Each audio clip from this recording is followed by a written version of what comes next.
শালা খানকির ছেলে শুয়ে বাচ্চা মানুষ হগা এখনো দিন সময় পড়ে আছে। খানকির বেটা তোকে হাইয়ে হাইয়ে মানা করেছিলাম বে যে ওদের সাথে মিশিস না। শালা এত দুনিয়াতে ভালো ভালো নামি দামি লোক মরে গেছি, তুই সুরের বাচ্চা কেন মরছিস না বে? চিল্লাচিল্লি করো না, যা আবার হয়ে গিয়েছে। এলো এ বগা মারানি, চুপ করে থাকবি। তুই রাজকারা থেকে ওই চুদির বেটাটা ওইরকম হয়েছে। আমার আজকারাতে হয়েছে, আমি কি আজকারা দিয়েছি কে? তুই তো ছোটবেলা থেকে ওকে শাসন করতে দিয়ে নিল মাগি। মাং মারানি কেলা চুদি মাগি খালি বলছি নাই চাই আমার একটাই ছেলে, ওকে যেন কিছু বললো না এই ভেবেই তো আমাকে শাসন করতে দিয়ে নিল। মাং মারানি ঢ্যাপসা চুদি, কোনো কথা বলবি না লো তুই। বাবা, মাকে কিসে লেগে গালাগালি করছো তুমি? চুপ বে শালা উঠ বিড়ালের বাচ্চা, কথা বলে জিভ টেনে ছিঁড়ে নেবো খুনি আবার। শালা খানকি ছেলে 50 লাখ টাকা চুনালে গেল বে সুরের বাচ্চা। খানকি ছেলে মাগিটার কাছে যে গেলি মাগিটাকে ভর্তি পেয়েছিলি এই চুদির বেটা। কি বাপ গো মা তুমি আবার? শালা আমি ওইরকমই ভাববে না, ভরি যদি 50 লাখ টাকা জরিমানা লাগে তাহলে ভরি দিলে তো মনে 1 কোটি টাকা লাগবে দেবে। শালা শালাকে বলছি হাই হাই শালা আমি লটারিতে 1 কোটি টাকা পেয়েছি, তোকে 50 লাখ টাকা দেবো, ব্যবসা বাণিজ্য করে খাবি আর ভালো দেখি মেয়ের সাথে তোর বিয়ে দিয়ে দিবো না। শালা এমএলএর কাছে গোডাউন সব করতে গেছে শালা।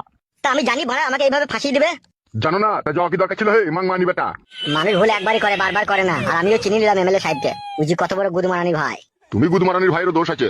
তোমার গায়ে বাল বেরোয়নি ফেদা বেটা। আমি লটারিতে 1 কোটি টাকা পেয়েছি, কোন পাড়ার লোক সবাই আমার হিংসা করবে, গ্রামের লোক সবাই আমার হিংসা করবে। হিংসা করি তো তোকে এমএলএ সাহেব ফাঁসাই লুবে।